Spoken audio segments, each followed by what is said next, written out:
আসসালামু আলাইকুম viewers, welcome to Tamanna's kitchen. চলে আসলাম নতুন আরও একটি রেসিপি নিয়ে। আমি আজকে আপনাদেরকে তৈরি করে দেখাবো কাঁচা আমের আমসত্ত্ব। কিভাবে এই কাঁচা আমের আমসত্ত্বটি বাসায় খুব সহজভাবে বানিয়ে নিতে পারবেন সেই রেসিপিটি আমি আপনাদের সাথে শেয়ার করব।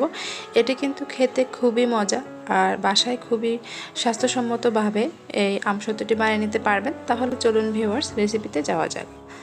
তো কাঁচা আমের আমসত্ত্ব বানানোর জন্য এখানে আমি 1.5 কেজি পরিমাণে কাঁচা আম নিয়েছি। আমি আমটাকে ভালোভাবে ছিলে তারপরে ধুয়ে নিয়েছি। এখন আমি এই আমগুলোকে সিদ্ধ করে নেব। তার জন্য চুলায় একটা হাঁড়ি বসিয়ে তার মধ্যে পরিমাণ মতো আমি সিদ্ধ করার জন্য পানি দিয়ে দিয়েছি। তারপরে আমগুলো দিয়ে আমি ঢাকনা দিয়ে এগুলোকে সিদ্ধ করে নেব। আমগুলো আমার সিদ্ধ করা হয়ে গিয়েছে।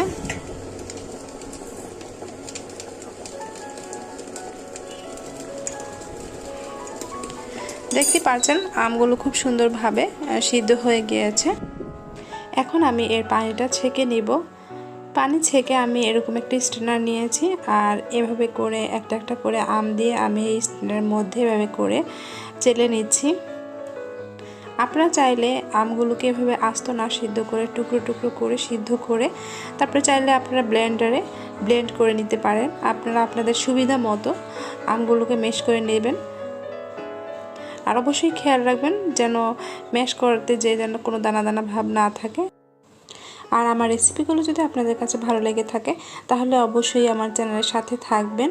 আর ভিডিওটি দেখার আগে অবশ্যই একটি লাইক দিয়ে তারপরে ভিডিওটি দেখা শুরু করবেন। আপনাদের একটি লাইকে কিন্তু আমার আরও সামনে এগিয়ে যেতে সাহায্য করে। তাই অবশ্যই একটু কষ্ট করে ভিডিওটি একটি লাইক দিয়ে তারপরে ভিডিওটি কন্টিনিউ করবেন। তারপরে দেখতে পাচ্ছেন আমি খুব সুন্দরভাবে আমগুলোকে এভাবে করে একটু চেলে নিচ্ছি।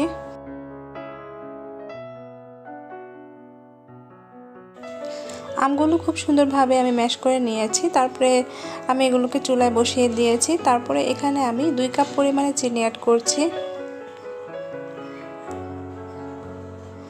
তারপরে এখানে আমি 2 চা চামচ লবণও অ্যাড করে দিয়েছি। তারপরে কিন্তু এখন আর এগুলোর মধ্যে কোনো উপকরণ অ্যাড করব না। তারপরে এগুলোকে চুলায় অনবরত নাড়তে হবে আর জাল দিতে হবে। আর অনবরত নাড়তে না থাকলে কিন্তু নিচে দিয়ে লেগে যেতে পারে। তার জন্য এগুলো কিন্তু অনবরত নাড়াচাড়া করতে হবে। আর এটা কিন্তু চুলায় বেশিক্ষণ জাল করার কোনো প্রয়োজন নেই। 10 থেকে 15 মিনিট এর মতো জাল করলেই হয়ে যাবে।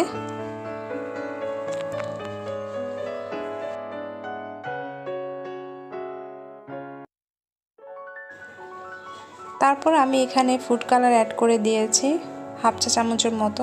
এটা অপশনাল, আপনারা চাইলে নাও দিতে পারেন। আমি জাস্ট দিয়েছি যেন আমসত্ত্বর কালারটা খুব সুন্দর আসে। আমরা যে বাজার থেকে ম্যাঙ্গো বার কিনে খাই দেখবেন ওটাতে খুব সুন্দর ফুড কালার দেওয়া থাকে, তার জন্যই কিন্তু কালারটা খুব সুন্দর হয়। এটা একেবারেই অপশনাল, আপনারা চাইলে নাও দিতে পারেন। যদি হাতের কাছে না থাকে তাহলে দেওয়ার দরকার নেই। এটা দেওয়ার ফলে যে স্বাদ কোনো অংশ বেড়ে যাবে বা কমে যাবে তা কিন্তু নয়, স্বাদের কোনো পরিবর্তন হবে না, জাস্ট শুধু দেখতে সুন্দর এর জন্যই দেওয়া। তারপরে আমি ফুড কালারগুলো খুব ভালোভাবে এর মধ্যে মিশিয়ে নিচ্ছি। আমি এখানে আবারও প্রায় 1/2 কাপের মতো চিনি অ্যাড করব। মিষ্টিটা আমি দেখে নিয়েছিলাম, আমার মনে হচ্ছিলো যেন মিষ্টিটা একটু কম হয়েছে, তার জন্য আমি আবার চিনি অ্যাড করে দিয়েছি।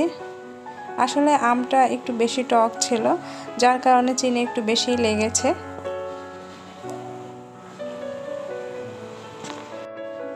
এটি কিন্তু বাচ্চারাও খেতে খুবই পছন্দ করে।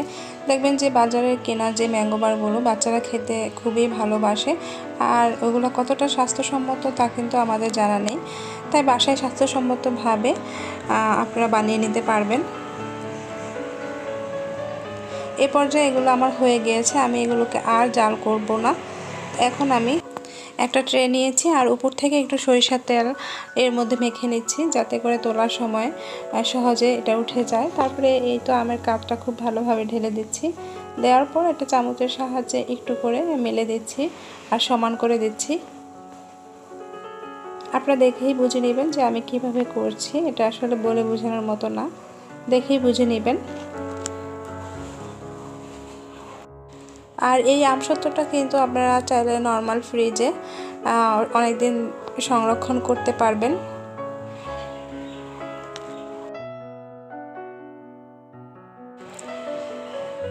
তারপরে উপর থেকে আমি একটু ট্র্যাপ করে নিচ্ছি যাতে করে ভিতরে কোনো বাবলস না থাকে। তারপরে এটাকে আমি ছাদে শুকাতে দিয়েছি। আমি এটাকে 2 দিন ছাদে এভাবে করে শুকাবো। আর উপর থেকে একটা জালি দিয়ে দিয়েছি যাতে করে কাক বা পাখি এর মধ্যে না বসতে পারে, তার জন্য এটা অবশ্যই দিয়ে দিবেন, উপরে কিছু একটা দিয়ে দিবেন।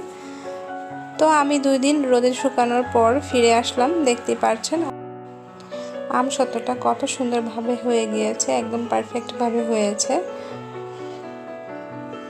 তারপরে আমি এটাকে একটু লম্বালম্বি সাইজের করে কেটে নিচ্ছি। আপনারা আপনাদের পছন্দ মতো কেটে নিতে পারেন। খেতে কিন্তু একদম পারফেক্ট হয়েছে, খুবই সুন্দর হয়েছে, বাসার সবাই খুবই পছন্দ করেছে। তাহলে আজকে এ পর্যন্ত বিদায় নিলাম। আল্লাহ হাফেজ।